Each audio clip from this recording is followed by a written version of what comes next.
Non, joue la vidéo qui était envoyée. J'ai enregistré quand il parlait. Oh, regardez. Ça, c'est du blasphème, frère.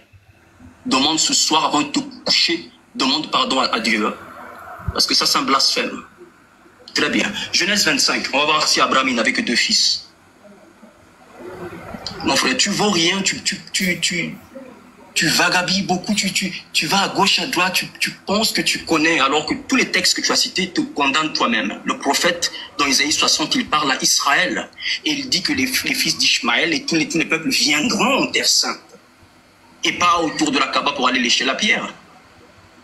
Genèse 25. Genèse 25 au verset 1. Abraham prit encore une femme nommée Ketura.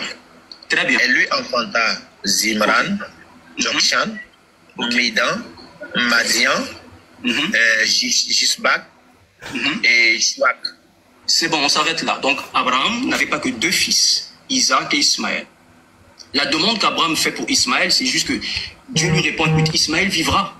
Il aura 12 princes. Et je ferai de lui une grande nation, c'est tout. Mais quant à l'alliance, c'est avec Isaac. Et nous le savons, nous connaissons déjà ce texte depuis. Donc, Abraham... C'est bon, cher Adam, arrête là-bas, c'est bon. Bon. Donc, à qui il parle là? Moi, je vais d'abord donner le kawa à Laël. Parce que c'est je regrette pourquoi j'ai commencé à parler avec ces gens. Je pensais qu'il devait avoir le niveau. Je jure par Allah, je regrette. Naël a dit que qu'ils n'ont jamais mis les pieds en Arabie Saoudite. Tout le monde a suivi, non? Cher Adam, lis-moi Isaïe 42, 11, s'il te plaît. Le premier chaos, c'est à Laël. Je l'ai avoir attrapé quand il a voulu mentir à Deutéronome 6, 5. Il a fermé la bouche. Lis-moi Isaïe 42, 11, s'il te plaît.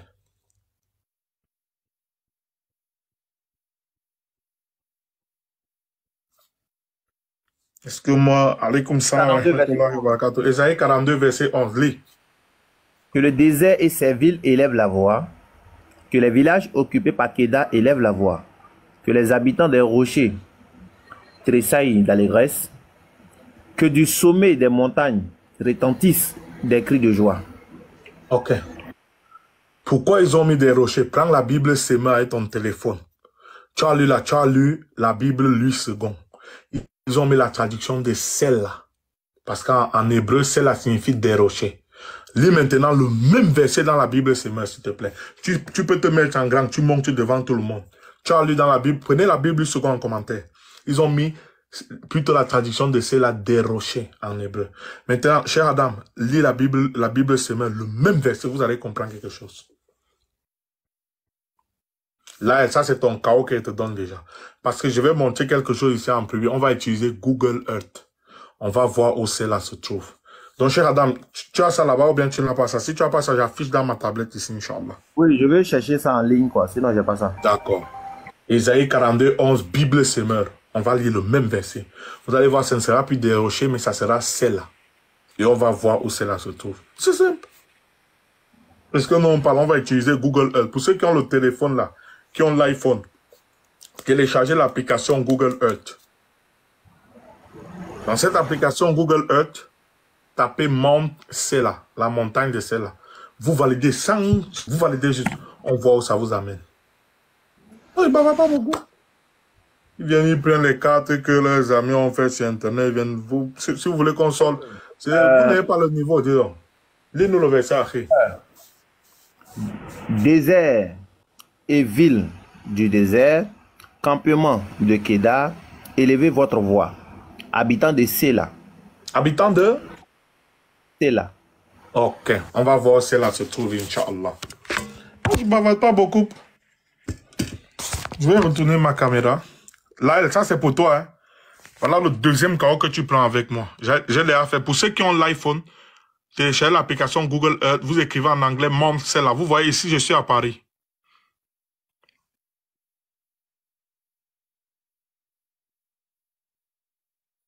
C'est là, n'est-ce pas? On va voir, ça nous amène là. Et ça, c'est pour toi. Hein. Al-Madina. Cher Adam, s'il te plaît, Madina se trouve où? Non, eux-mêmes, ils savent. Ah, ok. D'accord. Là, quand vous ne savez rien, il faut fermer vos bouches. Vous avez compris, non? Ça, c'était entre parenthèses. Ils ont tellement dit de bêtises que je ne sais même pas où rebondir. Ça, c'est la première des choses. Quand vous ne savez pas, bouclez là. Il n'y a personne parmi vous là qui peut s'asseoir, je m'assois pour... C'est pas de l'avantagise, hein. Vous bavardez juste pour bavarder. Pour animer la galerie. Comme Allah Azzawajal l'a si bien dit, quand vous vous rassemblez là, c'est pour vous mentir entre vous. Ça, c'était la première des choses. Je vais revenir à Minute Chrétien. Tu dis, chaque fois que tu m'as rencontré, tout le monde est ici témoin. On a vu. Si tu es venu chez moi 2 fois, tu as été serré par le cou, comme l'ange d'Ibril que tu dis là, serré le cou du prophète Mohammed, paix et salut sur lui. Même si ce n'est pas ce que le hadith dit. On vous est, j'étais serré par le cou. Qu'est-ce que tu as fait? Alhamdulillah, c'est organisé si tu ne peux pas te démuter pour faire le con. Qu'est-ce que ce jeune homme ou bien ce monsieur ou bien mon égal fait? Vous avez remarqué? Au lieu de répondre aux questions, c'était des pics, des invectives, pensant pouvoir m'énerver, un petit comme ça, pensant pouvoir m'énerver, pour après dire, vous voyez, il a perdu ses moyens. Non. Ça ne marche pas comme ça. Alors, ils n'ont pas le niveau du débat. Moi, il avait cassé le Christian parce qu'il m'a dit que je fasse attention. On a fait jouer la vidéo. J'ai enregistré quand il parlait. Que moi, je ne peux pas casser le Christian. Je casse devant vous ici. Cher Adam, mets-toi en grand, s'il te plaît. Je casse le chrétien devant vous. Hein. Enregistrez ça. Vous savez quoi? Le chrétien qui me répond, j'apostasie l'islam. Cher Adam, s'il te plaît, mets-toi en grand, tu mets ton téléphone comme tu mettais là. On va lire les versets. Vous connaissez quoi? Enregistrez ça à les musulmans. S'ils répondent, je quitte l'islam devant tout le monde ici. Je défie même les juifs. S'il y a des juifs en commentaire, qui montent. Chrétiens juifs. Ah, cher Adam, s'il te plaît, mets-toi en grand, ça va bouillonner maintenant. Je casse le christianisme devant vous et vous n'allez pouvoir rien faire. On vous a dit qu'on vient sur Internet, on vous regarde sur TikTok, il n'y a pas le niveau, on s'amuse. Vos savants nous fuient. C'est eux, nous, on calcule. Cher Adam, si tu es là, mets-toi en grand avec ton téléphone, s'il te plaît. On va voir. Patriote, tu connais, non? Il était donné l'argument, non? Étudie bien l'argument, la patriote. Un juif, un chrétien vient devant toi. Tu le mets à terre. On va vous montrer que la Bible, là, n'est pas la parole de Dieu. Parce que qu'est-ce que Jésus dit dans Jean, chapitre 8, verset 40 au verset 45? Le père du mensonge, c'est le diable. Cher Adam, il est parti où, non, cher Adam? Quand les vraies choses commencent, ça t'est parti où? En tout cas, ce n'est pas grave. On va faire ça. Diabaté, tu as ton deuxième téléphone là-bas?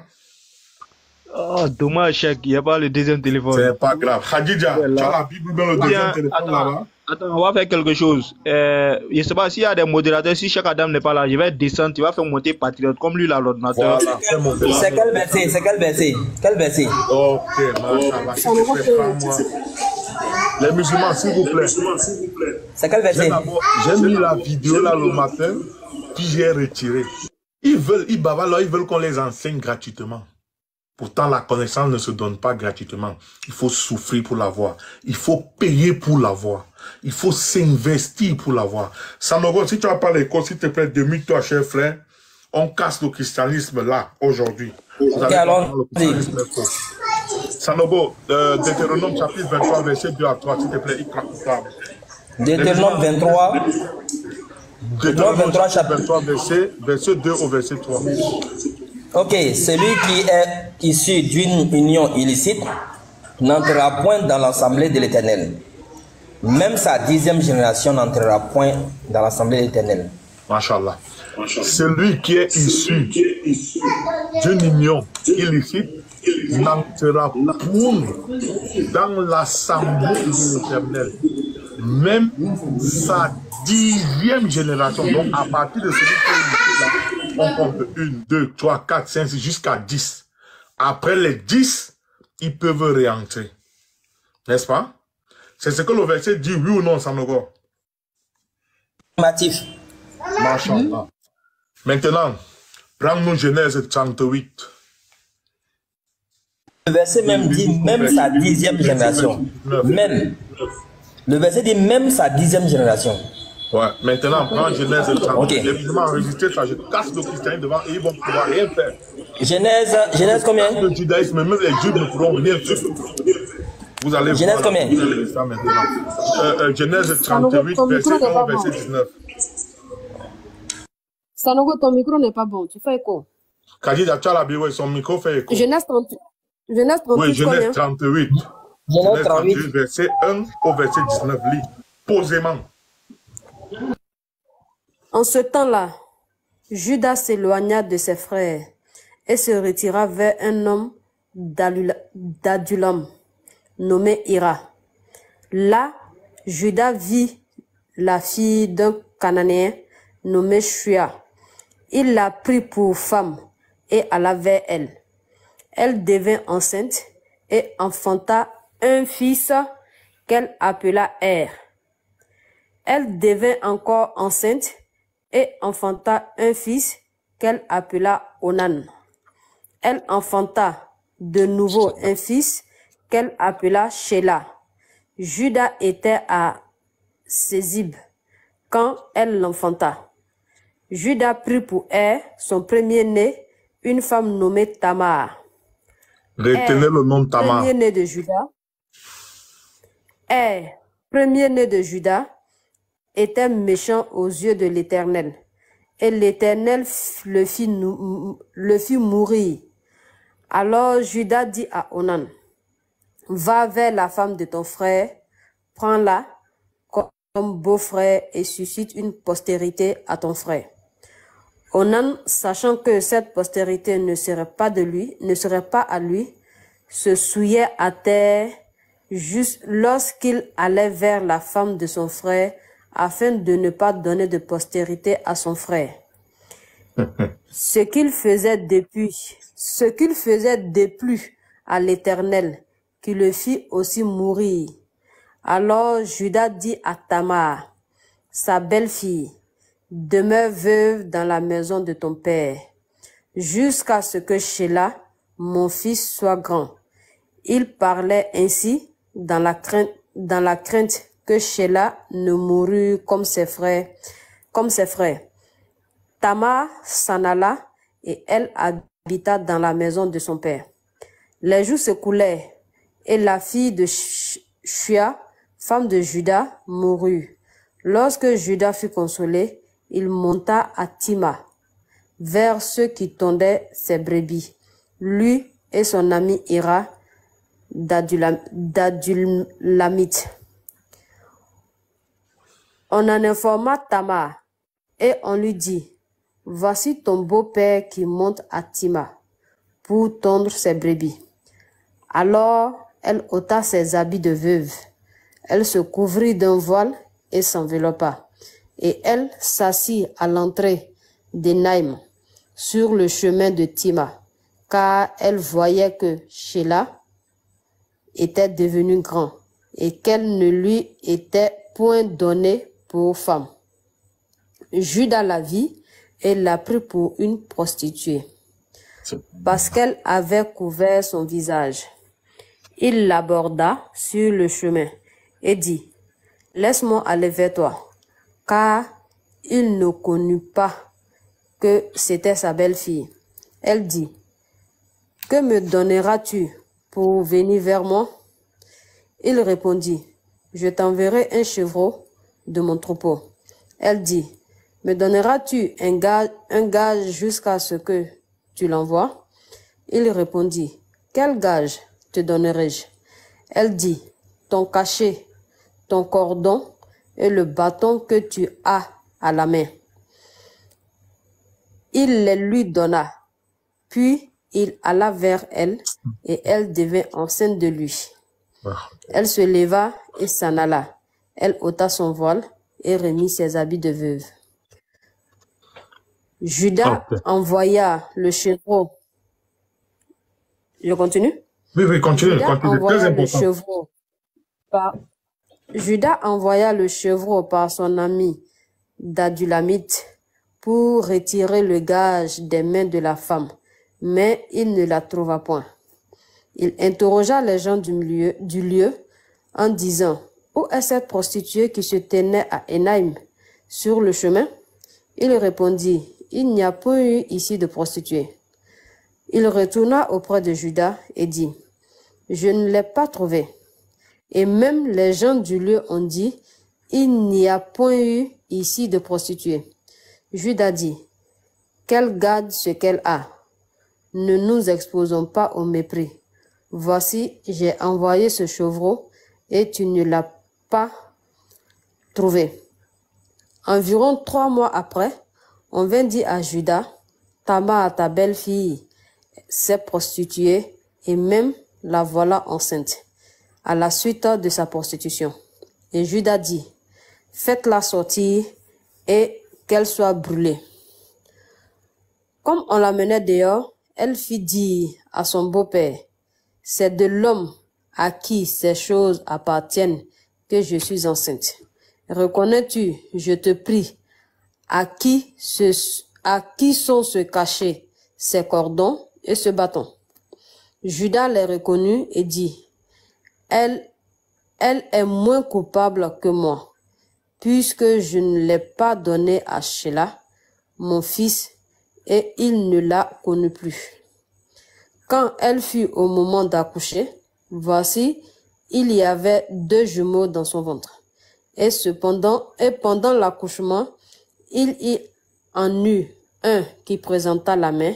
La sage-femme la prit et y attacha un fil cramoisi en disant, celui-ci sort le premier. Mais il retira la main et son frère sortit. Alors la sage-femme dit, quelle brèche tu as faite? Et elle lui donna le nom de Péret. Ensuite sortit son frère. Péret, c'est bon, c'est le nom là je voulais. Péret. Voilà, Péret, c'est le nom là je voulais.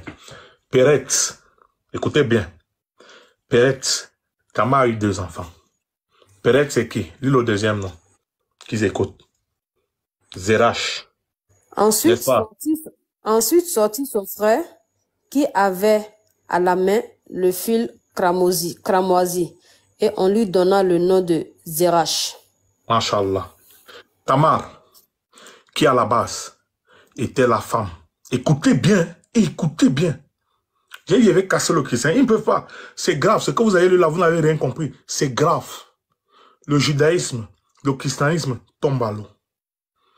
Rappelez-vous, on a lu la malédiction de Deutéronome chapitre 23, verset 2 au verset 3, où celui qui sort d'une alliance, d'une union illicite. Dans la Bible Coran, un bâtard. Judas est bâtard. Salomon est bâtard dans la Bible. Puis on va vous apporter la lumière du Coran et Karim. Vous allez voir les qui disent la vérité entre les deux. Écoutez bien. Tamar était la femme du premier fils de Judas. Genèse 38, verset 6. Genèse 38, verset 15 au verset 19. Judas a couché avec la femme de son fils. Illicitement parce qu'il a pris pour une prostituée. D'où sont nés Pérez et Zérach. Pérez, c'est l'ancêtre de David. S'il te plaît, Khadija, avant que je continue, écoutez bien. Relis-moi Deutéronome 23, 2 à 3, s'il te plaît, pour leur rafraîchir la mémoire. On sait là que Pérez, c'est un bâtard, n'est-ce pas? Parce que Judas a fait tiki-tiki avec Tamar, la femme de son fils. Deutéronome combien? 23, verset 2 au verset 3. Relis. Vous allez casser le chrétien, vous pensez les blagues, et le judaïsme, tout ça. Je défie les juifs et les chrétiens qui viennent de prendre ce qui suit là. C'est grave. Celui qui est issu d'une union illicite n'entrera point dans l'assemblée de l'Éternel. Même sa 10e génération n'entrera point dans l'assemblée de l'Éternel. L'ammonite. C'est bon, c'est bon, c'est bon. Ça me suffit. Okay. C'est bon, Khadija, ça me suffit, ça me suffit. Ce qui nous intéresse, là, c'est quoi? Celui qui est issu d'une union illicite, en d'autres termes, un bâtard, n'entrera pas dans l'assemblée de l'Éternel. C'est de David que doivent venir tous les espoirs des Juifs. Qu'est venu qui? Le Messie Jésus. Khadija, s'il te plaît, demie-toi, lis-nous Psaume 89, 4. Moi, je parle avec preuve à l'appui. Je ne fais pas la philosophie comme beaucoup ici. Oh, tu mens. Mais il n'apporte aucun verset pour me contredire. 89. Psaume 89, verset 4, s'il te plaît. J'ai fait alliance avec mon élu. Voici ce que j'ai juré à David, mon serviteur. Vous avez Je suivi, continue? non? Continue même, donne-le encore le signe. J'affermirai ta postérité pour toujours et j'établirai ton trône à la perpétuité. Merci. Pause. Celui qui dit que c'est long, qu'il aille dormir, ils ont pris le temps ici, ils ont raconté les contes. J'ai dit, ils cassent au christianisme. On va retourner vers Péretz. Selon la malédiction de Deutéronome chapitre 23, verset 2 au verset 3, David est un damné de l'enfer. Parce qu'il ne fait pas partie de l'assemblée de Dieu, fait partie de l'assemblée de qui? Du diable. Quelle est la finalité du diable? La djihad. Salomon, un bâtard, bibliquement, un autre damné de l'enfer. On va le prouver. Deutéronome 23, verset 2 au verset 3 nous fait clairement comprendre jusqu'à la 10e génération. On va compter maintenant. Khadija, toi, tu nous prends Ruth chapitre 4 à partir du verset 18 au verset 22, s'il te plaît. On va compter. On va voir Péretz, la descendance de Péretz. Péretz qui est un bâtard. On va compter jusqu'à 10 générations. Écoute un peu, s'il te plaît. Ruth, prépare Ruth chapitre 4, verset 18 au verset 22. Ruth 4, 18, 22. Ruth. Tu prépares, je vais te dire quelque chose. Écoutez bien. Écoutez bien. Comme Péretz est un bâtard, pour que la malédiction de Deutéronome 23, verset 2 au verset 3 ne soit plus effective, il faudrait que 10 générations passent. C'est à partir de la 11e génération que cette malédiction ne touche pas. On va compter. David vient en 9e position. Salomon vient en 10e position. Mais ce qui est grave, c'est de David que doit sortir Jésus. Si David est un damné de l'enfer, même un juif ne répond pas à ça. Si David est un damné de l'enfer, et le Shiloh, son Zéra, le Messie doit venir de son Zéra, est-ce que Dieu, qui est lumière dans 1 Jean 1,5, peut envoyer son Messie de la tribu de Juda? Ça confirme encore la position des musulmans. Jésus, c'est un Lévi. Et lis-nous Ruth chapitre 4, verset 18 au verset 22, on va compter. Que David tente d'entrer à partir de 1 jusqu'à 10. Là. David, pour que ça ne touche pas, il doit être 11e. David est 9e. Bismillah. On va compter. Oui. Ok, il a changé de Bible parce que la Bible que je lisais, il n'y a pas Ruth 18 dedans. Ok. Prends la tablette. Voici la postérité de Péretz. Péretz engendra... Voici la postérité de Péretz, le bâtard. De Péretz, le bâtard. Que vous sachiez bien, bismillah. Péretz engendra Étron. Étron engendra Ram. Ram engendra Aminadab. Aminadab engendra Nachon. 4. Nachon engendra Salomon. 5. Salomon engendra Boaz. 6. Boaz engendra Obed. 7. Obed engendra Isaïe. Isaïe, le père de David. Isaïe engendra David. 9. David est déjà dans la malédiction de Deutéronome 23, versets 2 à 3. On continue. On est en 9, David. Et le 10e, David engendra Salomon. 10. Les chrétiens, vous allez vous démuter ici quand vous allez prendre la parole. S'il vous plaît. Deutéronome 23, verset 2 à 3 dit, celui qui est issu d'une alliance illicite, un bâtard, il n'entrera pas dans le royaume dans l'assemblée de l'Éternel jusqu'à sa 10e génération. David, dont le Messie doit venir de sa postérité, Psaume 89, verset 4, est en 9e position. Salomon en 10e position. Dites-moi, le christianisme est basé sur quoi? Je vous ai dit, allez détruire. Qu'un chrétien se lève, qui me répond? Qu'un juif se lève, qui me répond? Je vais me limiter là. Merci. J'attends la réponse. Hein. On a compté devant tout le monde. Merci.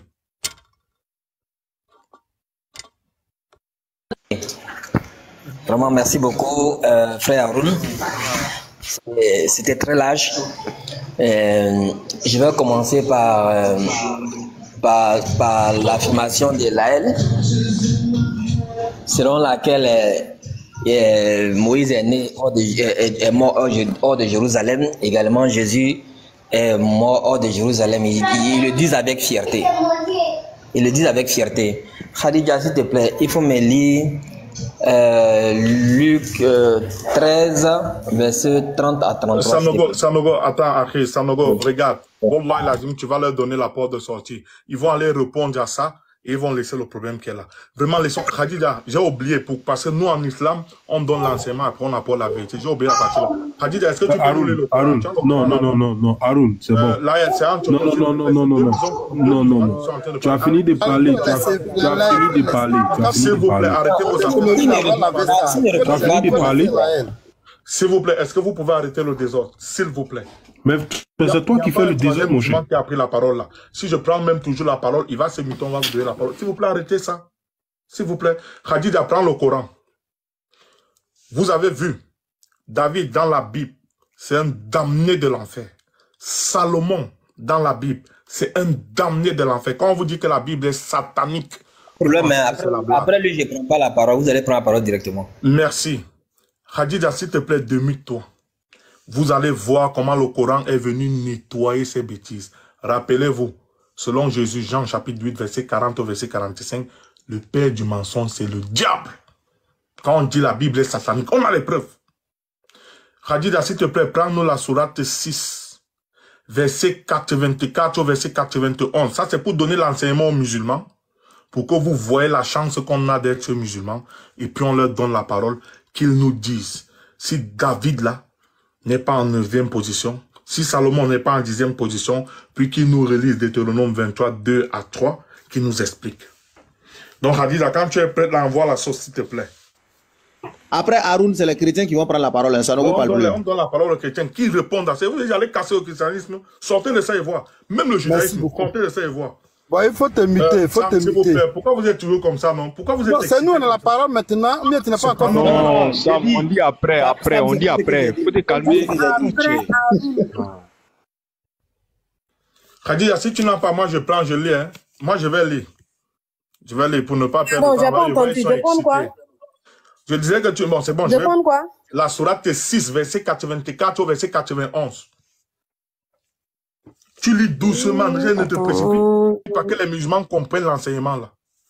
Pardon, on est pédagogique. Voilà, c'est ça l'islam. Jouez ici. Sortez de ça, je vois. Judaïsme, allô. Christianisme, allô. Sortez de ça, on voit. Sourate 6, verset 84 au verset 91, s'il te plaît, Orti. Ok, Sourate 6, verset 84. Et nous lui avons donné Isaac et Jacob.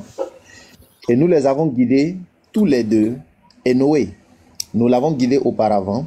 Et parmi la descendance d'Abraham ou de Noé, David, Salomon, Job, Joseph, Moïse et Aaron.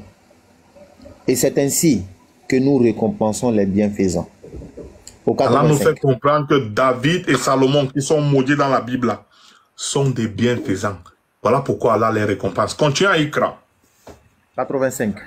De même, Zacharie, Jean-Baptiste, Yahya, Jésus, Issa, Élie, tous étant du nombre des gens de bien. 86.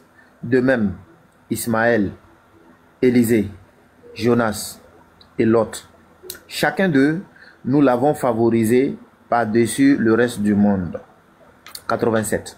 De même, une partie de leurs ancêtres, de leurs descendants et de leurs frères, et nous les avons choisis et guidés vers un chemin droit. 88. Telle est la direction par laquelle Allah guide qui il veut parmi ses serviteurs. Mais s'ils avaient donné à Allah des associés, alors tout ce qu'ils auraient fait eût été certainement vain. Au 89, c'est à eux nous avons apporté le livre, la sagesse et la prophétie. Si ces autres-là n'y croient pas, du moins nous avons confié ces choses à des gens qui ne les nient pas. Au 91, hey, tu veux laisser au 91 à qui? Ok, 90. C'est le 91, voilà. Je voulais même qu'on arrive là-bas. 90. Voilà. Ce qu'Allah a guidé, suis donc leur direction. Dis, je ne vous demande pas de salaire. Je ne vous demande pas pour cela de salaire. Ce n'est qu'un rappel à l'intention de tout l'univers. Au 91, il n'appartient pas à Allah comme il le mérite quand ils disent.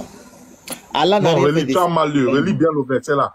Hey, il ne joue pas le verset là, c'est violent. Hein? Je reprends. 91. Il n'apprécie pas Allah. Il n'apprécie pas Allah comme il le mérite quand ils disent Allah n'a rien fait descendre sur un humain. Dis, qui a fait descendre le livre que Moïse a apporté comme lumière et guide pour les gens. Vous le mettez en feuillet pour en montrer une partie, tout en cachant beaucoup. Vous avez été instruits de ce que vous ne saviez pas. Ni vous, ni vos ancêtres. Dis, c'est Allah. Et puis laisse-les s'amuser dans leur égarement. Allah Akbar. Donc voilà, vous venez de voir là clairement, je vais chuter les... Vous venez de voir avec vos propres yeux comment le Coran est venu laver l'image de ces gens. Si les chrétiens ici parviennent à répondre, j'apostasie l'islam devant tout le monde, wallahi, wallahi, wallahi, qu'ils nous disent, selon la malédiction de Deutéronome chapitre 23, verset 2 au verset 3, David, depuis la descendance de Péretz, qui est un bâtard, le bâtard Péretz, il vient en 9e position. Cette malédiction l'attrape. Salomon, cette malédiction l'attrape. Est-ce que c'est le livre qu'Allah a fait descendre? Voilà encore la preuve du verset 91 où je dis à Cheikh Adam, ne t'amuse pas avec. Allah a dit, ils écrivent des bêtises avec les mains. Et voilà encore la preuve.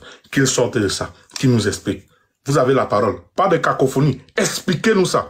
Comment est-ce que David est en 9e position, Salomon en 10e position? Puis vous relisez Deutéronome 23, verset 2 à 3. Vous nous expliquez. Merci. On voit si le christianisme existe. Frère Sam, excuse-moi. Pardon, laisse-moi. Voilà, merci beaucoup, frère. En fait, il va devenir chrétien ce soir. Pardon. Il vaut rien même. Ce monsieur-là même.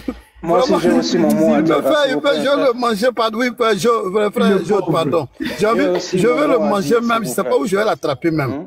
Vraiment, regardez, il prend Deutéronome. Regardez l'histoire qu'il a pris. Hein, l'histoire qu'il a pris, Genèse 38.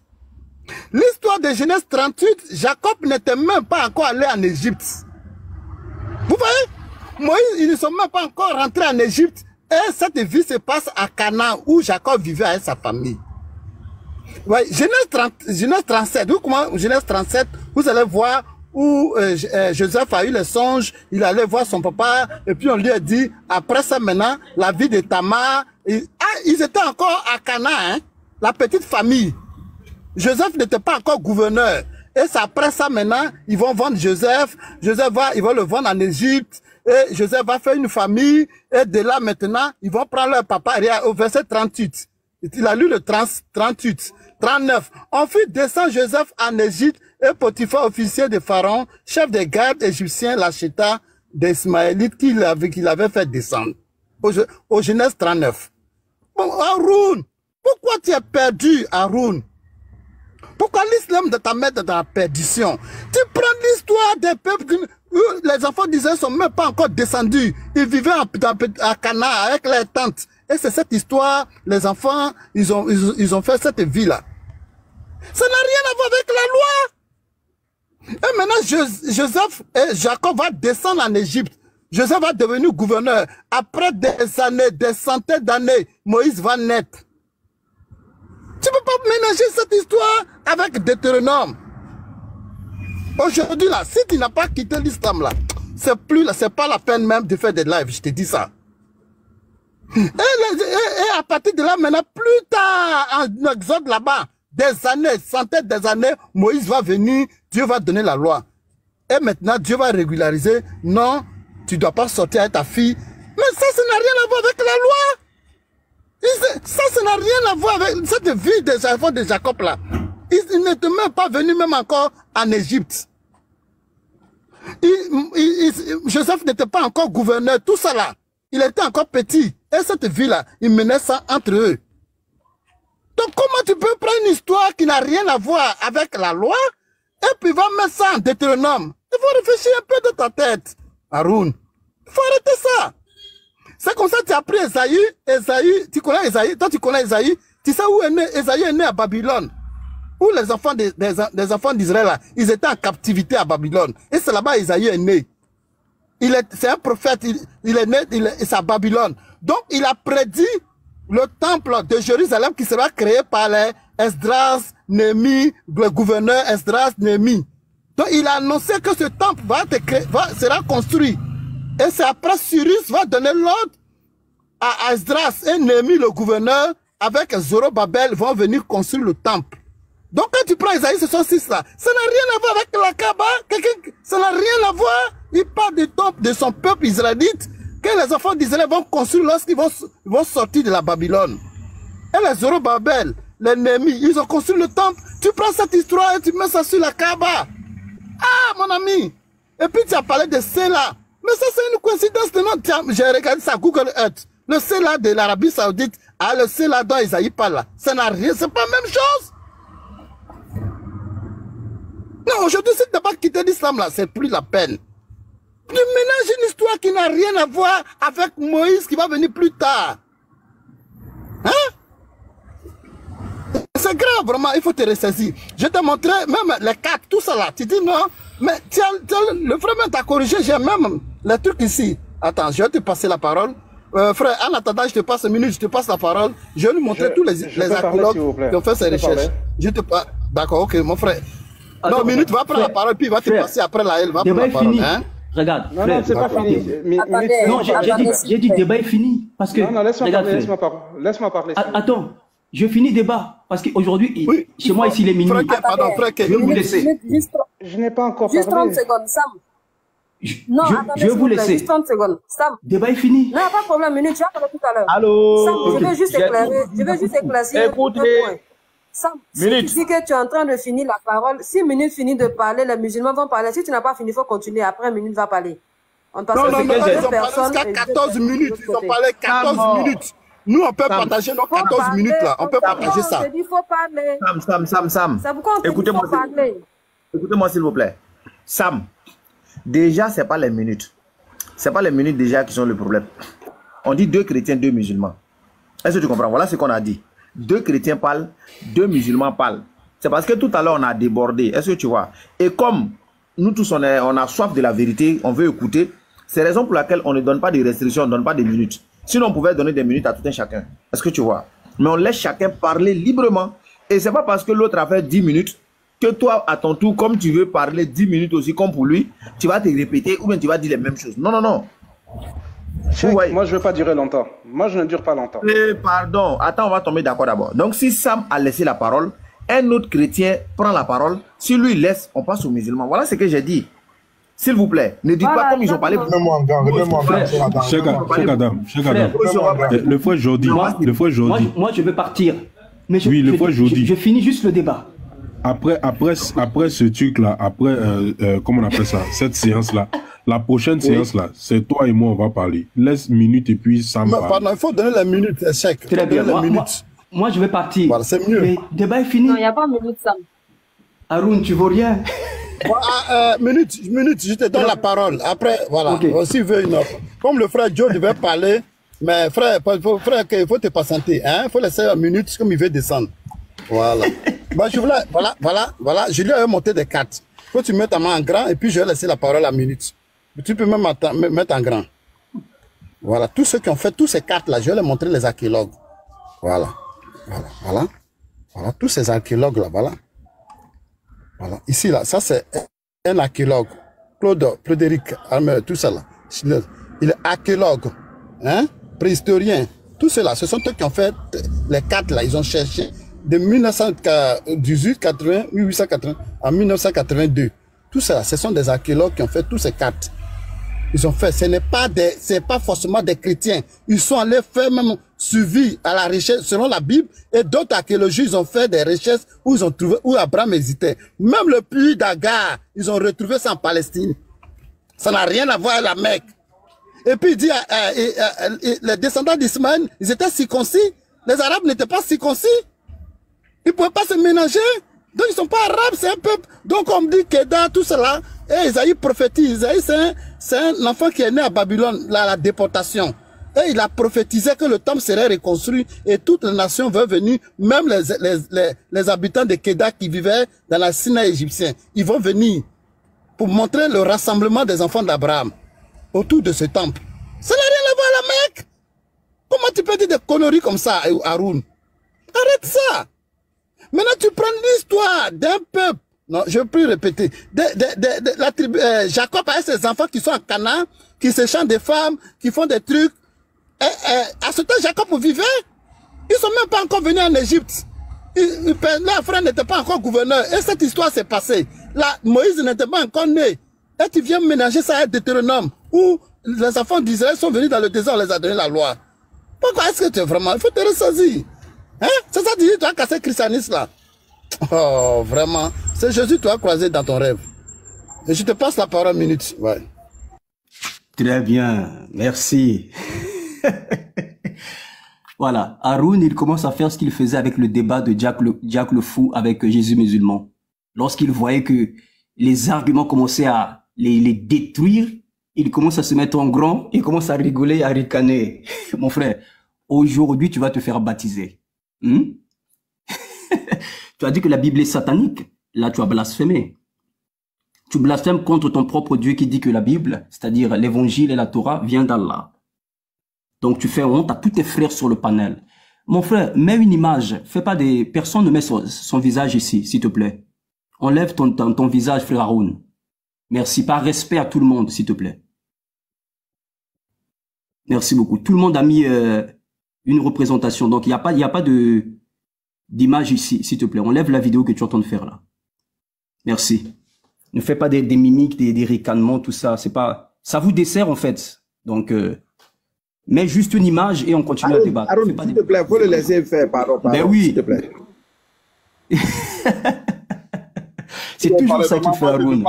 Qui nous répondent. Moi, je non, non, mute-toi. Qui nous répondent, hein. Mute-toi. Il arrête les invectives, hein. Il y a un problème sur la table. Réponds-nous.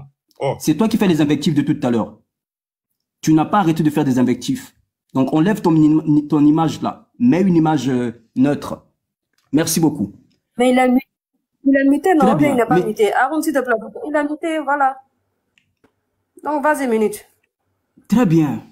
Alors, déjà, ce qui est extraordinaire, ce que le frère Sam a répété tout à l'heure, il a pris une histoire, déjà, qui n'a pas démontré que son prophète colle exactement à la prophétie de Deutéronome 18-18. Parce que nous, on a dit, voilà la naissance de Jésus, voilà sa mort. Que tout concorde. Et si on entre en profondeur encore, il est encore beaucoup plus chaos. Mais comme il n'a pas le niveau et on a pitié de lui, comme a dit le frère Sam, vraiment, il faut qu'il arrête les débats. On a vraiment pitié de tout l'argumentaire qu'il a pris. En fait, il a pris le fil. L'histoire qu'il prend vient déjà avant Deutéronome, avant la loi. Il prend l'histoire de Judas.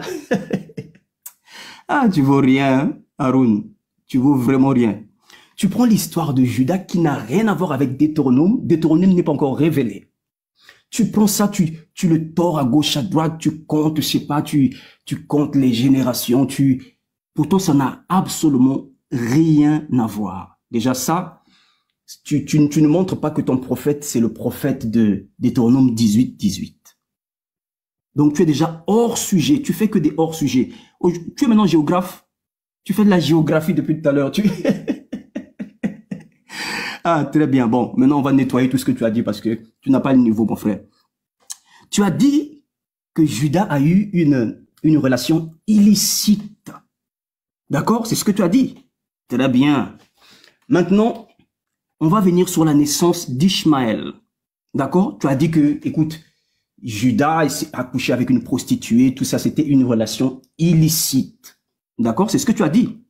Alors, écoute très bien. Écoute-moi très bien. avant que je ne descende. Écoute-moi très bien. J'espère que tu vas te faire baptiser aujourd'hui. On va prendre Genèse chapitre 25. Casser le christianisme, soit casser l'islam, oui. Genèse chapitre 25, s'il vous plaît. Si quelqu'un peut lire.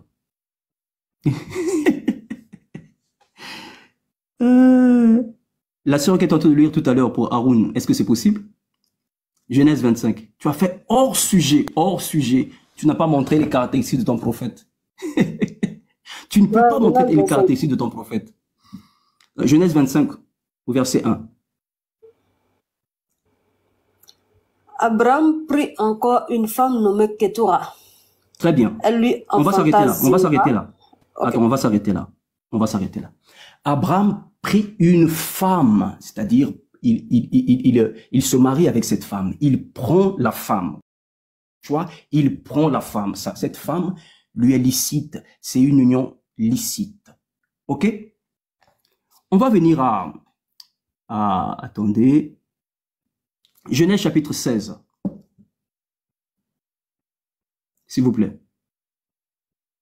Genèse 16, verset 1.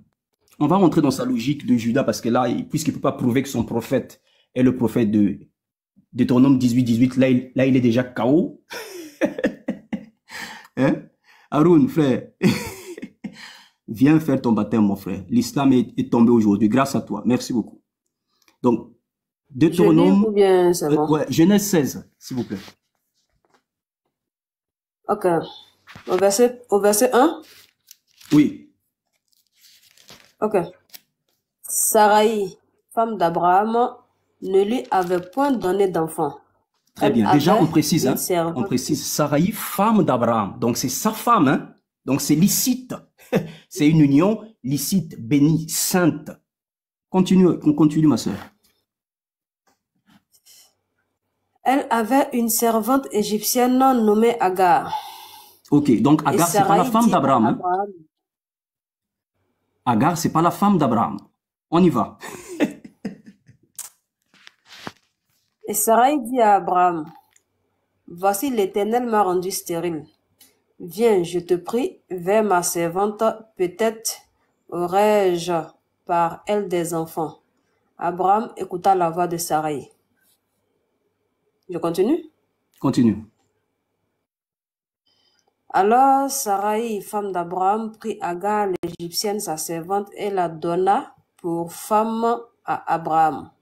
Très bien. Son mari, après qu'Abraham eut habité 10 années dans le pays de Canaan. Très bien, on s'arrête là. Maintenant, on va prendre un dernier verset. Donc, on a lu que Ketura, c'est la femme d'Abraham. Parce que lui, tout à l'heure, il a dit que Judas a couché avec une prostituée, que ce n'était pas une union licite. Il a commencé à détailler des choses qui sont hors sujet. Mais moi, je vais aller dans sa logique pour qu'il devienne chrétien ce soir, pour qu'il sorte de l'islam. On va prendre Genèse chapitre 21, verset 9 à 10. Genèse 21, verset 9 à 10. On va voir si Dieu, il a confirmé l'union d'Agar avec Abraham ou pas. On y va. Genèse 21. Verset 9 à 10. Ok. Sarah virit le fils d'Agar, l'Égyptienne, avait enfanté à Abraham. Et elle dit à Abraham, chasse cette servante et son fils, car Très le bien. fils de cette servante n'héritera pas avec mon fils, avec Isaac. Continue. Cette parole déplut fort aux yeux d'Abraham à cause de son fils. Très bien. Mais Dieu dit à Abraham, que cela ne déplaise pas à tes yeux à cause de l'enfant et de ta servante. Accorde Continue. à Sarah tout ce qu'elle te demandera, car c'est d'Isaac que sortira ta postérité qui te sera propre. Une postérité propre, sainte. Là, Aaron, tu viens de détruire l'islam. Dieu dit lui-même de sa bouche que c'est d'Isaac que te sortira une postérité propre. Pourquoi? Parce que Agar n'est pas la femme d'Abraham. Agar est une servante. Agar n'est pas la femme d'Abraham. L'union d'Agar l'union d'Abraham et d'Agar ne vient pas de Dieu. C'est Sarah qui veut manigancer, qui veut essayer par ses propres moyens, alors que ce n'est pas le plan de Dieu. Dieu avait promis que Sarah allait porter les enfants d'Abraham. Là, tu viens de détruire l'islam. Écoute, tu es le responsable ce soir de la mort de ta religion. Tu prouves ici même, devant tout le panel, devant tout le monde, qu'Ismaël n'est pas un enfant légitime. Comme tu as pris l'exemple de Judas, tu as fait un hors-sujet, tu n'as pas prouvé que ton prophète était le prophète de Deutéronome 18, alors que nous, on t'a donné les arguments sur la naissance de Jésus, sur sa vie, sur sa mort. Toi, tu n'as apporté aucun argument. Tu es entré dans la Bible, tu as vacassé, tu es allé à gauche à toi, tu as parlé de tout et n'importe quoi, sauf de ton prophète et de sa vie. De toute façon, si on compare la vie de Mohammed et la vie de Moïse, ça n'a rien à voir. On va pas parler d'Aïcha, on va pas parler de sa mort par empoisonnement, on va pas rentrer là-dedans, parce que déjà, là-dedans, il est KO. Mais, aujourd'hui même, tu as détruit ta propre religion. D'accord? Ishmaël, écoute, hein, Abraham, il a eu une femme, la première femme, Sarah.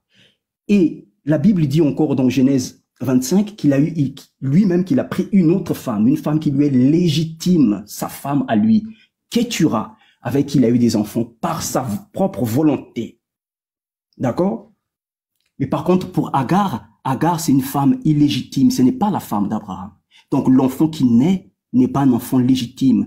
Et Sarah, Ishmaël se moque même d'Isaac. Ishmaël se moque d'Isaac. Et qu'est-ce que Sarah dit? Chasse cette femme et son fils. Abraham, il n'est pas content. Bien sûr que c'est un être humain. Il n'est pas content. Mais qu'est-ce que Dieu lui dit? Écoute très bien, Haroun, ce que Dieu dit. Écoute très bien. Mais Dieu dit à Abraham, que cela ne te déplaise pas à tes yeux à cause de l'enfant et de ta servante. Accorde à Sarah tout ce qu'elle te demande, c'est-à-dire chasse cette femme et son fils. Car c'est d'Isaac que sortira une postérité qui te sera propre. Oui, c'est normal, parce que Isaac est un enfant légitime, l'enfant de la femme légitime. Agar, c'est une servante. Donc là, tu viens de détruire ta propre religion avec ta logique. Déjà que tu étais hors sujet. Moi, franchement, je vais vous laisser avec cet argument. Je suis déçu. Pourquoi je suis déçu? Parce qu'Haroun, aujourd'hui, je te donne un deuxième chaos. Et j'en ai assez de te battre comme ça. Viens à Jésus. Viens te faire baptiser. Mon frère, viens te faire baptiser. Aujourd'hui, par ta faute, l'islam s'effondre. Je t'ai donné des premiers conseils sur tous les textes que tu as pris au départ. Et je t'ai dit, je t'avais mis en garde. Et je t'ai dit, écoute, fais attention lorsque tu vas ouvrir la bouche. Tu es allé prendre un autre texte qui te cloue encore. La prochaine fois que tu débattras avec moi, fais très attention lorsque tu vas ouvrir ta bouche. Tu as fait beaucoup de mimiques, beaucoup de gymnastique. Je te prends un texte pour renverser ton histoire avec Judas tout à l'heure. Déjà, Judas, c'est avant Deutéronome. Donc, tu t'es enfoncé toi-même. Tu n'as pas parlé de ton prophète et du fait qu'il soit comme Moïse. Déjà, il ne peut pas être comme Moïse. C'est impossible. La vie de ton prophète et la vie de Moïse sont à des années-lumière. Tu comprends? Donc, écoute, mon frère, ton Ishmaël, là, est un fils illégitime. Et Dieu dit, chasse. Tu peux la chasser comme Sarah a dit, parce que c'est de la femme légitime que tu auras une postérité propre. Pareil dans Genèse 25, lorsqu'Abraham prend une femme et il fait des enfants avec elle. Vous savez, je veux conclure. La Bible, elle est extraordinaire. Mes frères chrétiens qui êtes sur le panel, soyez bénis, soyez en paix. L'islam s'effondre peu à peu et nous le voyons partout, beaucoup d'apostats. Et la vérité est en train de monter. Et ceux qui sont encore là-dedans, c'est parce qu'ils ont peur de sortir. Ils ont déjà montré leur visage. Ils ont peur de sortir. Mais Jésus va les visiter parce qu'en réalité, on s'aime. On n'est pas des ennemis. Même Haroun, tu n'es pas mon ennemi, mon frère. Tu n'es pas mon ennemi. Personne ici dans le panel n'est mon ennemi. Mais voilà la vérité. Donc Haroun, viens au baptême, mon frère. Merci à tous. Et merci, cher Adam, de l'accueil. Merci, cher Kadidja, d'avoir lu les textes. Merci, Diabaté. À la prochaine à tout le monde. Merci beaucoup. Okay. Ciao. Merci beaucoup. Ok, merci. Regardez, hein, les gars sont venus dans votre live. Ils ont eu les 2000 cas, les 1000 cas. Les musulmans, ils sont assis et puis ils sont là, ils regardent comme ça. Vous ne pouvez même pas encourager vos champions. Haroun est là, vous l'avez donné combien de pièces? Non, cher Adam, moi, je ne veux pas les pièces. Non, je sais. Non, je sais, mais il faut qu'on les rappelle ça, au fait. Bah, il faut qu'on les rappelle. Moi, je veux les invocations. Moi, je ne veux pas les pièces. Faites les invocations. Donc, on revient maintenant sur... Non, on sait. On revient maintenant sur les musulmans maintenant. Vous avez 2 minutes. J'ai dit 2 minutes, subhanallah. Il y a 2 musulmans également aussi qui vont intervenir aussi. Donc, on écoute qui sont les champions. Voilà, je vais prendre la parole en premier, quoi, s'il vous plaît. Je vais prendre la parole. Bon, il est parti pourquoi même? Voilà. Il est parti pourquoi même? Il vient de démontrer selon sa Bible. Pardon, j'ai déjà proposé un peu. Pardon, j'ai déjà... S'il te plaît, j'ai déjà... Regarde, tu vas net. Il a dit, il a suivi. Je vais oublier ce que j'ai dit. Ce qu'il a dit là, après, je vais encore ajouter le coup de main. En fait, je me suis apprêté à prendre la parole, au fait. Voilà. J'ai positionné les versets sur le téléphone de madame. Je dois lui remettre son téléphone. Vas-y, Samago, vas-y. Voilà. Attendez. Khadija, demi-toi. Allahu Akbar. Faut demander qui sont les 2 intervenants. Je ne serai pas long. Des musulmans, qui sont les 2 intervenants? C'est Sanogo et moi. Musulmans, c'est Aaron et Sanogo. Ça, c'est connu. Okay. Sanogo va nettoyer les petites choses qu'il a racontées là. Donc, on y va. Merci. Je ne vais pas être long, hein, Aaron. Je ne vais pas être long. Je vais seulement corriger certaines choses. Et puis je te laisse rebondir. Pardon. S'il te plaît. Vas-y, ça va. Nettoie les petites conneries qu'il a. D'abord, je suis choqué d'entendre. Comment il s'appelle? Il est parti. J'ai oublié son nom là. En train de dire que Ishmaël, c'est un enfant illégitime. C'est terrible. Et il dit que Abraham a obéi à la voix de Sarai et non de Dieu. Waouh! Ok, très bien. Là, c'était dans la Genèse 16. Maintenant, nous sommes dans la Genèse 26. Dieu dit d'Abraham. Genèse 26, à partir du verset 5, Dieu dit d'Abraham. Abraham a obéi à ma voix. Il a observé mes commandements, mes ordres, mes statuts et mes lois. Abraham, là, il a tout observé de Dieu. Tout. Dieu dit, Abraham a obéi à ma voix, mes ordres, mes commandements, mes statuts et mes lois. Tu contredis ton créateur? Frère, lui qui est parti là. Tu contredis ton créateur? Très bien. C'était pour te rappeler que Dieu a gré Abraham. Dieu dit qu'Abraham ne l'a jamais désobéi. En aucun moment. En aucun moment il a désobéi. Il a tout obéi. Tout ce qu'il lui a commandé de faire, il a fait. Alors, toi tu dis que Abraham a désobéi à Dieu en allant forniquer. Très bien. Ça n'engage que toi. On va revenir maintenant à la naissance, on va dire, au mariage d'Agar. Au mariage d'Agar. Je suis choqué. On va aller dans la Genèse 16 à partir du verset 1. Je sais pas si c'est le français qui vous fatigue ou bien s'il y a une autre forme de oh, attendez. Ok. On va lire ensemble. On dit Sarai, femme d'Abraham, allume là-bas, ne lui avait pas donné d'enfant. Elle avait une servante égyptienne nommée Agar. Et Sarai dit à Abraham, voici l'Éternel m'a rendu stérile. Viens, je te prie, vers ma servante, peut-être aurais-je par elle des enfants. Abraham écouta la voix de Sarai. Alors, Sarai, femme d'Abraham, prit Agar, égyptienne, sa servante, et la donna pour femme. À moins qu'on doit encore vous donner des cours sur ça. Mais s'il vous plaît, l'expression donner pour femme là, ça signifie donner en mariage. Donner pour femme. Ouvrez votre dictionnaire, allez partout, allez chez Pasteur Google, allez où vous voulez. Mais donner pour femme signifie donner en mariage. Ça, c'est la correction que je voulais apporter à ce niveau. Maintenant, je vais vous lancer un défi. Il y a dans votre Bible des femmes qui sont des concubines d'Abraham. Elles ont été appelées concubines d'Abraham. Alors, j'aimerais, les frères chrétiens, quand vous allez prendre la parole, que vous nous donnez un verset où il est mentionné que Agar est la concubine d'Abraham. Donnez-nous un verset où il est mentionné que Agar est la concubine d'Abraham. C'est terrible. Mais Dieu savait qu'Abraham avait 2 enfants en dehors d'Ishmaël et d'Isaac. Mes frères, il a béni 2 enfants. 2. Il a béni 2 enfants.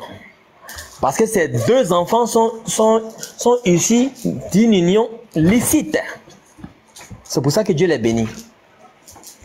Et c'est pour ça que Dieu va plus loin. Il va plus loin en donnant le nom de l'enfant même qu'Abraham a eu avec Ishmaël, avec Agar. Mais je suis choqué. Que signifie Ishmaël? Que signifie Ishmaël? Non, Ishmaël signifie Abraham m'a entendu. Non, Ishmaël signifie Abraham m'a entendu. Selon les chrétiens, Ishmaël signifie Abraham m'a entendu. Abraham a entendu qui? Abraham a entendu Sarai. Et non, Dieu a entendu Abraham. Comment vous arrivez à raisonner comme ça? Soit Abraham a écouté Agar et il a eu Ishmaël. L'Éternel m'a exaucé. Selon si Ishmaël signifie l'Éternel m'a entendu, l'Éternel m'a exaucé. Qui a donné l'enfant? Qui a inspiré Abraham de faire cet enfant? Abraham avait demandé l'enfant à qui? Mais quand Abraham demande l'enfant à l'Éternel, qu'est-ce que Dieu lui répond? Quand Abraham pensait que c'était Élisée qui allait hériter de lui, qu'est-ce que Dieu lui a dit? Non. Ce n'est pas lui qui sera ton héritier, Élisée, mais celui qui sera ton héritier, c'est celui qui va sortir de toi et ses limites là. Il n'a jamais dit celui qui va sortir de toi et Sarai. Non, Dieu sait ce qu'il est en train de dire. L'Éternel Dieu sait ce qu'il est en train de dire. Il n'a jamais dit, c'est l'enfant qui va sortir de toi et de Sarai. Non. Il dit l'enfant qui va sortir de toi, Abraham. C'est cet enfant-là qui sera ton héritier. Il dit de toi, il n'a pas dit de toi et de Sarai. Mais il dit de toi, Abraham. Alors, est-ce que Ishmaël est de la postérité d'Abraham selon l'Éternel lui-même? Si oui, alors de quoi on parle? Si oui, de quoi on parle, les frères? On va aller plus loin. Non seulement Dieu donne le nom de l'enfant, mais le nom de Dieu est mentionné dans le nom de l'enfant, elle. Ishmaël. Et si Dieu s'était limité là, on aurait dit, bon, c'est pure coïncidence.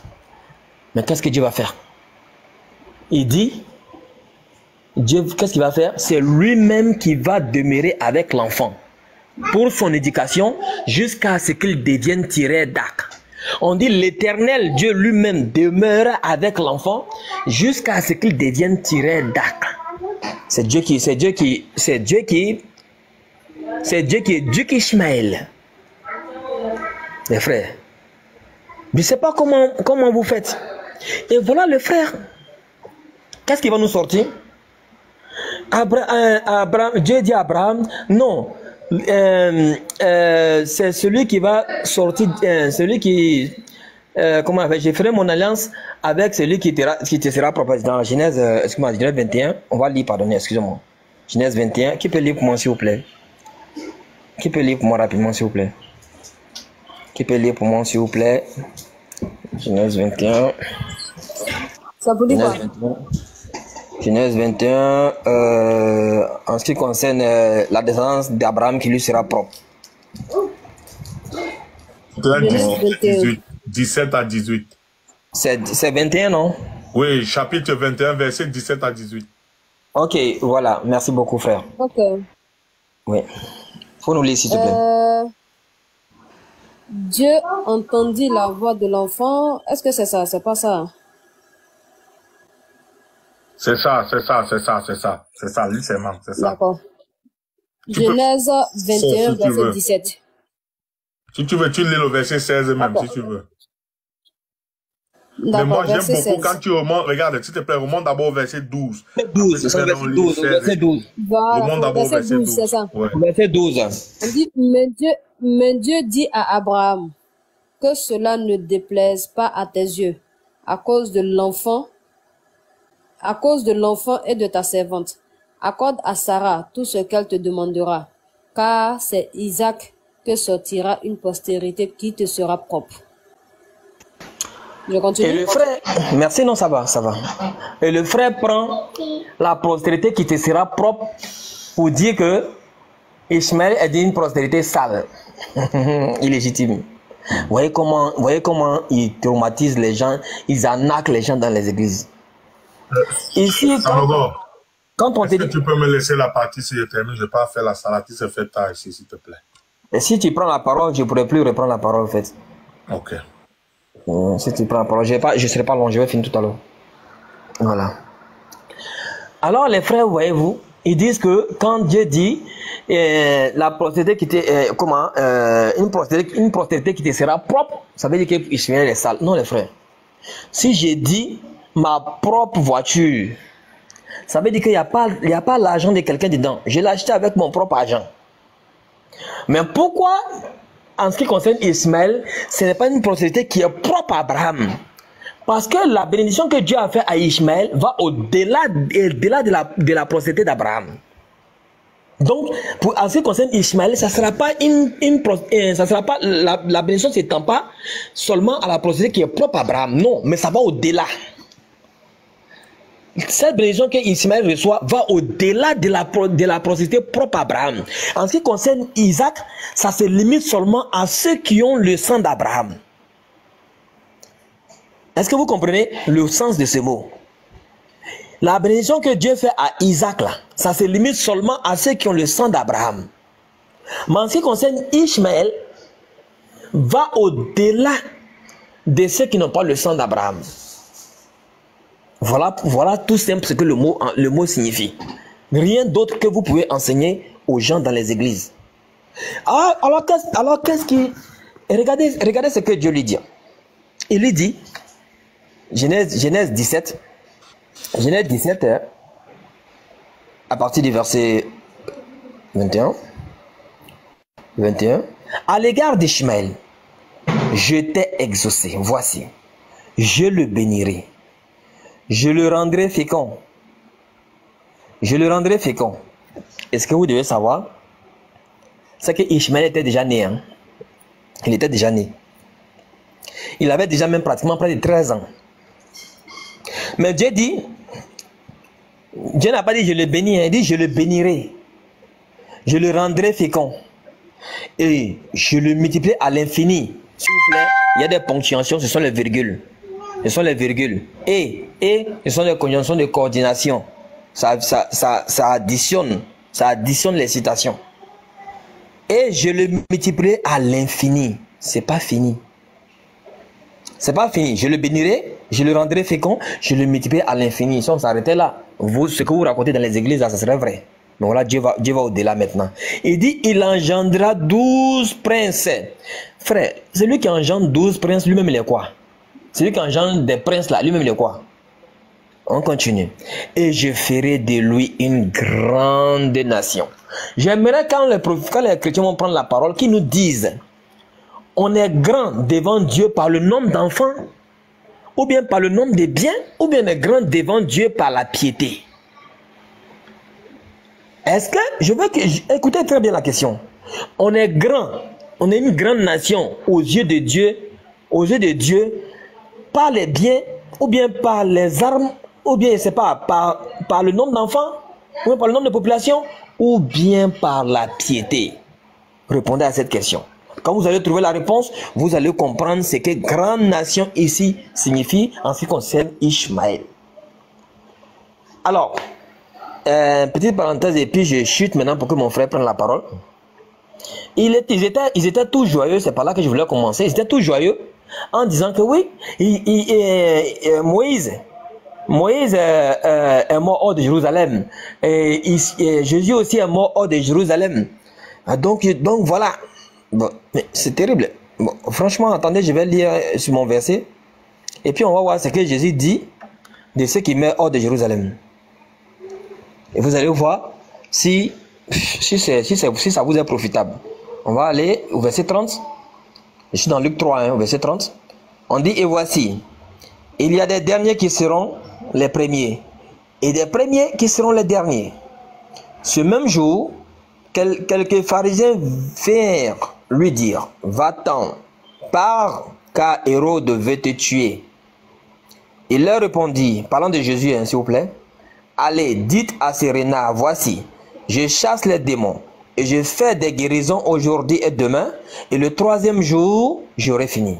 Mais, au verset 33, il faut que je marche aujourd'hui, demain, et le jour suivant, car il ne convient pas qu'un prophète périsse hors de Jérusalem. Il ne convient pas qu'un prophète périsse hors de Jérusalem. En d'autres termes, c'est mauvais. C'est mauvais signe qu'un prophète meurt hors de Jérusalem, en parlant de lui-même. Alors, si vous êtes fier de dire qu'il est mort hors de Jérusalem, je ne sais pas, quand lui-même dit que c'est pas bon. Le fait qu'il est mort hors de Jérusalem, c'est pas bon. C'est pas bon pour lui. Donc, j'aimerais que je referme cette parenthèse et je vous laisse aller réfléchir. Je reviens maintenant à Ishmaël. Après, c'est un peu de chuter, dois aller prier, s'il te plaît. Bon, ok, c'est bon, vas-y, Yémémite. Cher Adam, remets-moi en grand, s'il te plaît. Les gens, ils viennent ici, là, ils racontent des bêtises qu'ils ne savent pas. Moi, je vais reprendre la chose. Non, moi, j'ai jamais bu, j'ai jamais fumé. Le cerveau, il est frais. Moi, j'oublie pas. Vous avez vu ce que ce jeune homme, il a fait? Il a dit des bêtises, puis il a fui. Alhamdulillah, le frère vient de le reprendre sur certains points. Je les ai trop enseignés. Je ne vais pas enseigner. Ça suffit. Moi, je vais revenir sur Genèse 38. Les chrétiens, vous qui vous agitez en commentaire, là, qui a répondu à ma question? Je défie même les juifs. J'ai lancé des défis ici, là. Jusqu'à présent, même une seule personne n'a répondu. Il y a Yves Niat ici, et Laël. Je les redéfie. Tentez de dire qu'Ishmaël n'a pas reçu l'alliance. Tentez. Je vous défie. Tentez de dire qu'Ishmaël n'a pas eu l'alliance. Que c'est seulement Isaac seul. J'ai remis le défi. Maintenant, écoutez, hey, ces gens vraiment, qu'Allah soigne leur cœur et qu'il les guide. Qu'il les guide. Amen. Les frères, lorsque Judas découvre que Tamar est enceinte, qu'est-ce qu'il a dit? Brûlez-la. Ils ont dit qu'il n'appliquait pas les lois. Non. Il a pris la loi de brûler là où? Hein? Je vais vous montrer. Moi, je n'oublie pas tous les bavardages là. Moi, ça ne m'échappe pas. Comme ils disent qu'ils n'appliquaient pas la loi, je vais vous montrer. Tamar, c'est une lévite. Une fille d'un sacrificateur choix. Regardez. Les plaisantins, ils viennent ici, bavardent, ils se trompent entre eux. S'il vous plaît. Judas a dit quoi? Brûlez-la. Qu'est-ce que Lévitique 21, verset 9 dit? Moi, je parle avec preuve. Hein. C'est quoi vous voyez? Ils ont peur quand je dois ouvrir la bouche. Par exemple, je vais dire des choses qu'ils ne pourront pas répondre. Donnez-moi une seule réponse qu'ils ont eu à donner vis-à-vis de mes questions depuis. J'ai détruit le christianisme devant eux. Ils bavardent seulement. Répondez-moi. David est maudit. C'est un damné de l'enfer. Salomon est maudit. C'est un damné de l'enfer, selon la Bible. Le Coran est venu nettoyer tout ça. Et on peut démontrer la même chose sur tous les prophètes qu'ils ont salis dans la Bible, coraniquement et bibliquement. C'est Bava là, il veut la prendre de nous. Moi, je vais revenir. Judas a dit brûler-la. Il a dit que Judas n'appliquait pas la loi, non? Regardez où Judas a pris la loi là pour dire brûler-la. Parce que Tamar, c'est une lévite, la fille de Choix, qui était un sacrificateur. On va lire le verset. Si la fille d'un sacrificateur se déshonore en se prostituant, elle déshonore son père, elle sera brûlée au feu. Elle sera brûlé au feu. Vous avez vu où Judas a pris la loi de brûler là. Ils viennent bavarder ici, ça vient. Ce sont des ignorants. Ce sont des jahils. J'ai posé une question ici. Je défie même les juifs. Même les juifs. Tentez de monter ici. Quand nous on parle, les chrétiens vont à la cuisine, ils nous font le thé. Même les juifs. Venez. Surtout les juifs. Parce que eux, ils connaissent les Écritures. Qu'un juif sorte d'ici. Le Messie, tout ça, c'est faussé déjà. Ça confirme encore ce que nous, les musulmans, on dit. Allah ne peut pas faire venir son enfant d'une lignée de personnes qui désobéissent. Voilà pourquoi il a répété l'histoire de Samuel et Saül. Pour ceux qui savent, ils attendaient le roi qui doit sortir de la tribu de Juda. Allah l'a fait sortir de la tribu de Benjamin. Au point où ils ont saboté le combat, ils sont allés boire l'eau du Jourdain, pour ceux qui connaissent l'histoire. Maintenant, ils ont dit des bêtises, le frère a répondu, le frère Sanogo a répondu, donc, j'ai trop donné d'enseignements comme ça. Ce sont des jahils. Je défie encore les chrétiens. Il a dit, il a voulu faire une analogie bête avec Ishmaël. Deutéronome 23, 2 à 3 là, c'est la loi de Dieu qu'il a révélée à qui? À Moïse. N'est-ce pas? S'il vous plaît.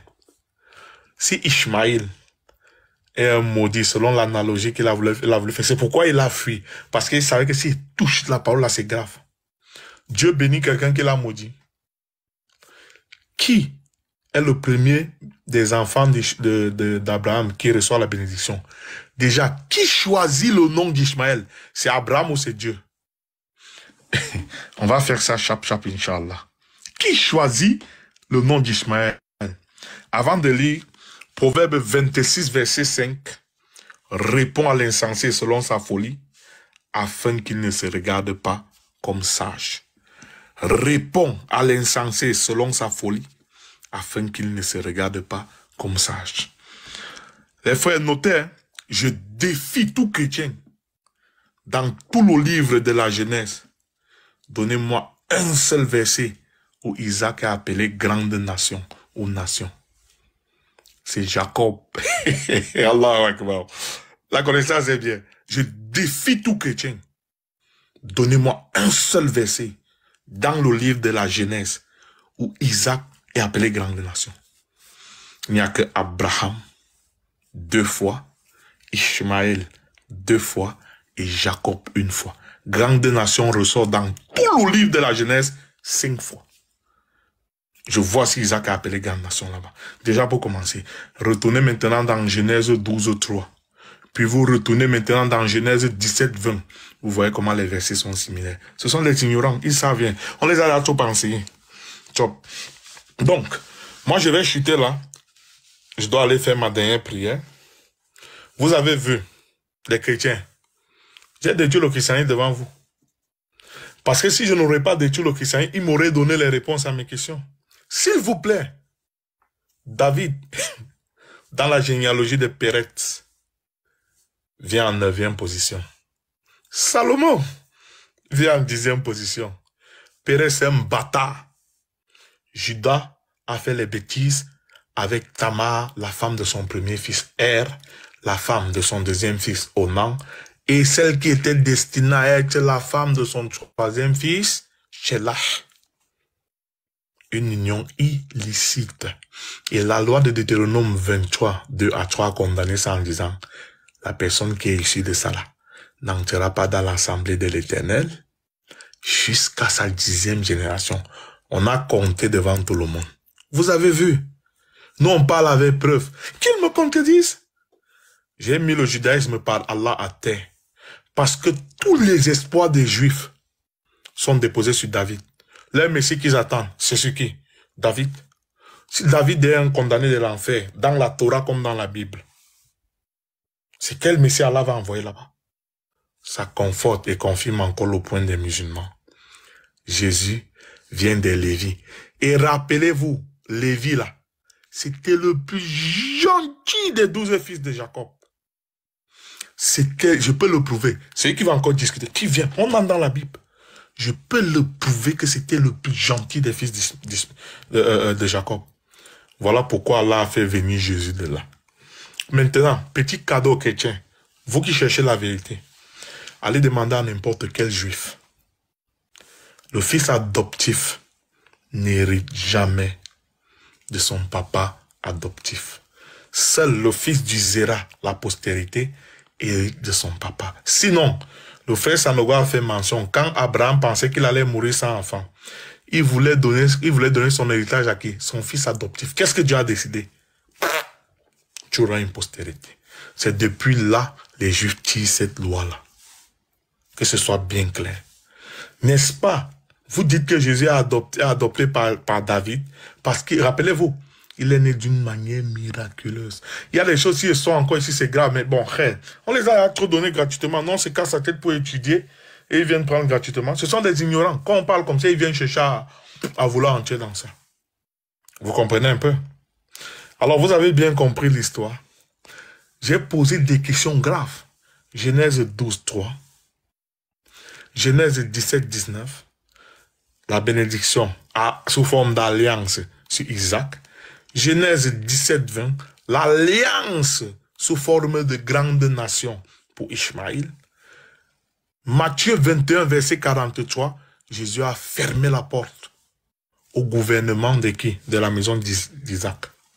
Si Dieu n'est pas un menteur, dans Genèse 12, 3, dans Genèse 17, 1 à 7, surtout le verset 7, qui va bénir toutes les familles de la terre à travers la postérité d'Abraham, il reste qui?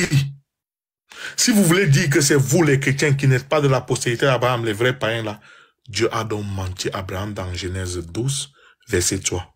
Si vous voulez dire que non, il n'y a pas mensonge, vu que Jésus a fermé la porte à la maison d'Isaac, le petit frère d'Ishmaël, dans Matthieu 21, verset 43, Genèse 17, 20, la bénédiction sur Ishmaël, qui est toujours de la postérité d'Abraham, reste. À bon entendeur, salut. Je regrette même pourquoi il parlait. On les enseigne uniquement. Cher Adam, merci de nous avoir reçus ici, là.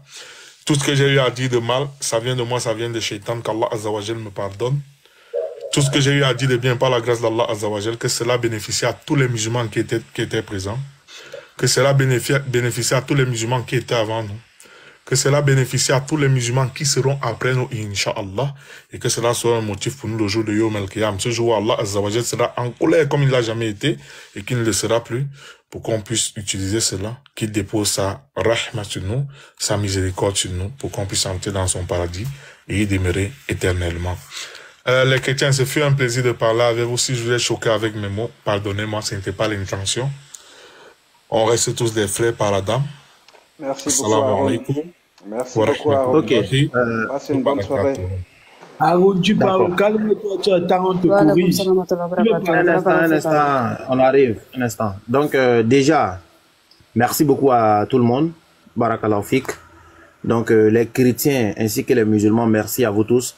Parce que le débat s'est passé de la meilleure des manières. Ça a été vraiment un classique. Et c'est ce que je demande toujours aux gens. On peut ne pas être d'accord, mais discuter tranquillement comme ça dans le respect, moi, je l'apprécie. Vous voyez, moi, je suis un modérateur. C'est un plaisir pour moi de vous recevoir, un échange d'idées, même si on n'est pas d'accord. Et puis voilà, ça reste dans le respect, quoi. Donc, barakallahu fikum à tous. Et merci à Haroun, merci aux chrétiens, merci à tout le monde. Ici, ce panel-là, c'est un panel d'interreligieux, c'est un panel qui est ouvert à tous et chacun est libre de s'exprimer. Même si on n'est pas d'accord avec tes idées, tu viens avec tes questions, tes incompréhensions et tout.